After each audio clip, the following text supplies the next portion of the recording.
Assalamualaikum warahmatullahi wabarakatuh. Puji syukur saya panjatkan kehadirat Allah Subhanahu wa Ta'ala telah memberikan rahmat dan hidayahnya sehingga saya bisa membawakan 3 materi dari 11 materi yang diberikan oleh Kakak Ridwan. Saya akan membawakan materi yaitu algoritma, flowchart, dan tipe data. Adapun hal-hal yang perlu dipresentasikan yaitu pertama, 1. Pengertian, kedua, bentuk umum, dan ketiga yaitu contoh-contoh penggunaannya dalam pemrograman. Pengertian algoritma adalah urutan langkah-langkah logis penyelesaian masalah yang disusun secara sistematis dan logis. Kata logis merupakan kata kunci dalam algoritma. Langkah-langkah dalam algoritma harus logis dan harus dapat ditentukan bernilai salah ataupun benar. Oke. Pengertian dari algoritma itu sendiri merupakan prosedur dari beberapa langkah demi langkah untuk perhitungan, penalaran otomatis, dan pemrosesan data. Pengertian algoritma ialah suatu metode yang efektif diekspresikan sebagai rangkaian yang terbatas dari beberapa instruksi yang telah dijelaskan dengan baik ataupun dengan guna menghitung sebuah fungsi. Adapun bentuk umumnya dari algoritma itu tersebut adalah algoritma itu sendiri mempunyai 3 bentuk dasar, antara lain algoritma sekuensial. Sekuensial algoritma yaitu merupakan algoritma yang langkahnya secara urut dari awal maupun hingga akhir. Bentuk dari algoritma sekuensial ini salah satu contohnya seperti algoritma memasak air. Langkah demi langkah yang dijalankan harus dari atas hingga sampai bawah. Oke. Yang kedua, algoritma perulangan atau biasa disebut dalam bahasa Inggris yaitu looping algoritma. Looping algoritma merupakan suatu algoritma yang menjalankan beberapa langkah tertentu secara berulang-ulang ataupun yang biasa disebut looping.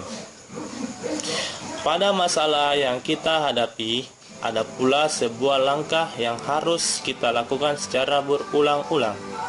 Contoh dari algoritma looping ini adalah algoritma menjemur pakaian.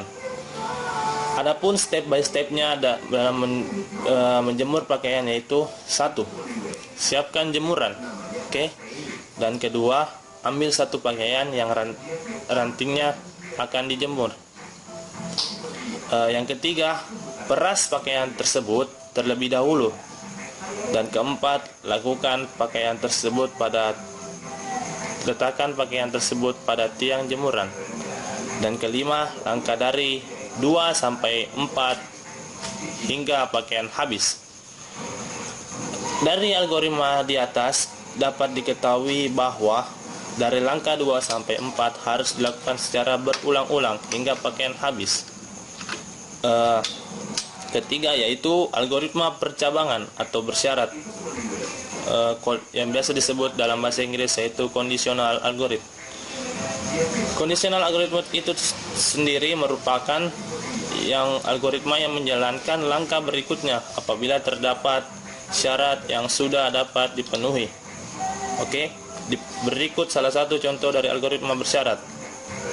1. Siapkan panci. 2. Masukkan air secukupnya ke dalam panci. Dan ketiga, tutup panci tersebut hingga rapat. Dan keempat, letakkan panci tersebut di atas kompor. 5. Hidupkan kompor. 6. Apabila air sudah mendidih, lalu matikan kompor tersebut. 7. Angkat panci tersebut dari kompor. Algoritma bersyarat atau conditional algoritma terdapat pada langkah ke-6. Apabila air sudah mendidih, lalu matikan kompor tersebut, sehingga apabila air tersebut belum mendidih, maka kompor tidak dimatikan. Saya akan melanjutkan materi kedua, yaitu flowchart. Adapun pengertian dari flowchart yaitu atau bagan alir adalah bagan atau chart yang menunjukkan alir atau flow di dalam program atau prosedur sistem secara logika. Bagan alir atau flowchart digunakan terutama untuk alat bantu komunikasi dan untuk dokumentasi. Adapun bentuk umum dan contoh-contoh penggunaannya dalam program yaitu terminator, simbol untuk menunjukkan awal atau akhir dari aliran proses, umumnya diberikan kata-kata start, end, mulai atau selesai. Adapun gambar dari simbol terminator yaitu seperti ini, yaitu berbentuk kapsul, ya. Yang kedua yaitu proses, simbol untuk menunjukkan sebuah langkah proses atau operasi, umumnya menggunakan kata kerja dalam deskripsi yang singkat dan jelas. Adapun gambar dari proses simbol yaitu begini, seperti persegi 4. Oke.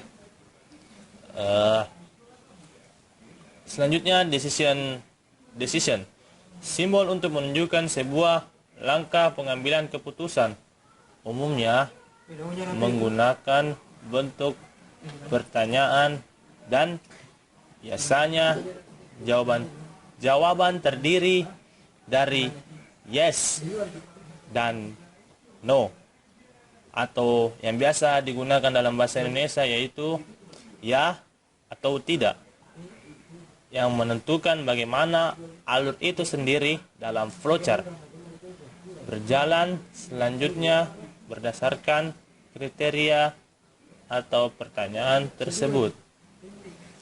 Adapun gambar simbol dari decision yaitu seperti yang saya perlihatkan ini, yang berbentuk limas. Oke. Selanjutnya gambar yang terakhir yaitu sub proses, simbol untuk menunjukkan bahwa dalam langkah yang dimaksud terdapat flowchart lain yang menggambarkan langkah tersebut lebih rinci. Adapun simbol dari subproses yaitu seperti yang ini. Oke. Berbentuk kotak yang di luarnya ada garis kecil. Oke. Bisa Anda lihat.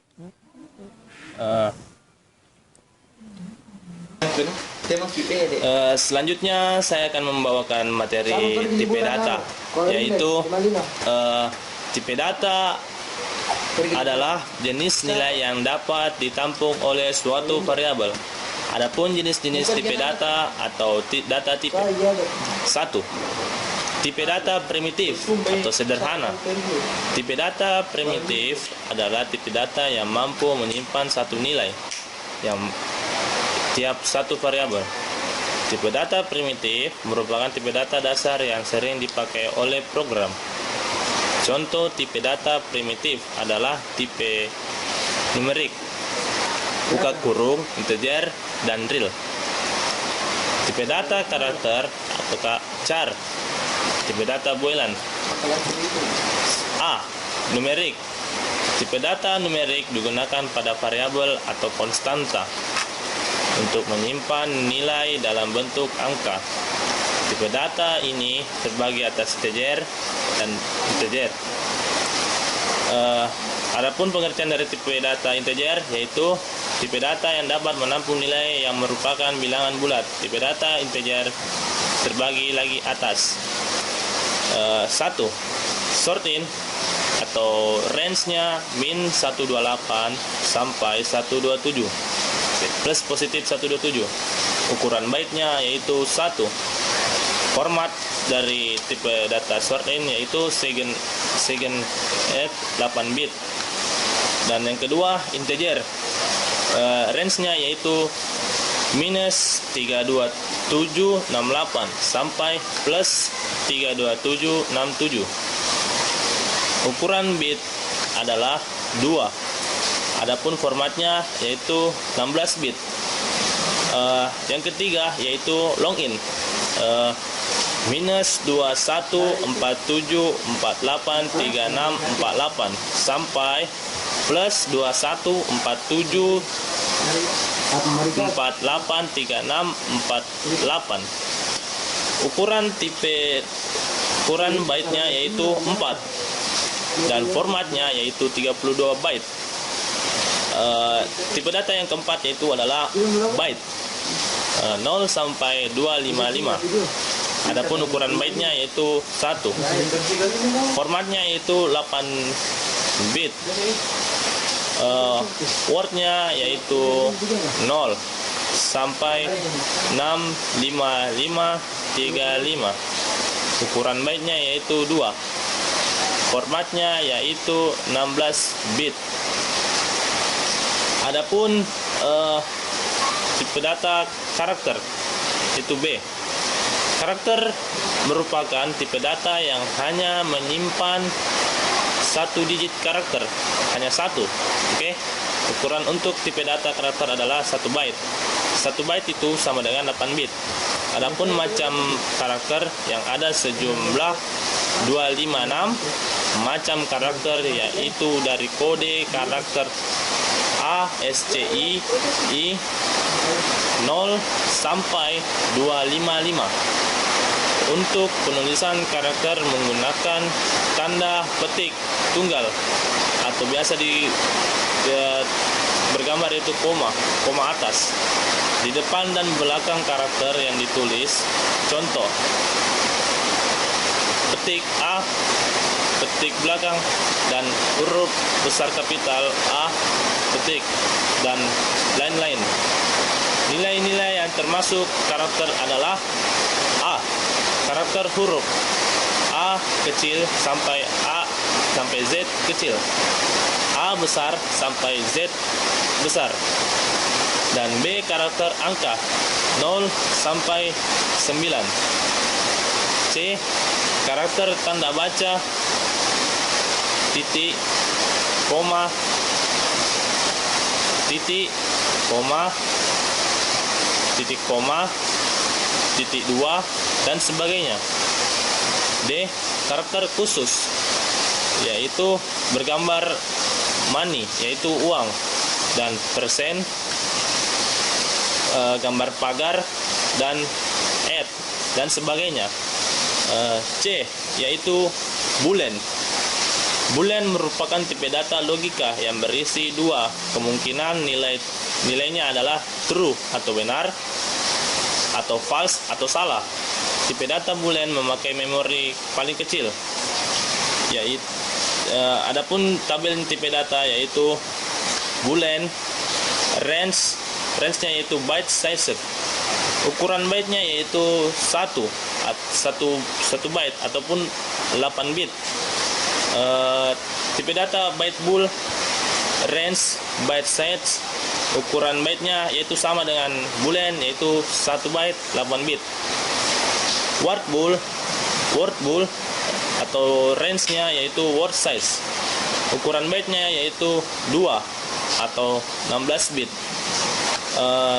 Yang keempat ataupun yang terakhir adalah long bool. Range-nya yaitu long in size, ukuran byte-nya yaitu 4 atau biasa disebut dengan 32 byte. Sekian dari pemaparan dari saya. Adapun kekurangan dan kelebihannya mohon dimaafkan. Saya juga akan berterima kasih kepada teman saya, yaitu Kakanda Vicky, dan saudaraku yaitu Rahmat, Fandi, dan Erwin Tahir. Billahi wal taufiq wal hidayah. Wassalamualaikum warahmatullahi wabarakatuh.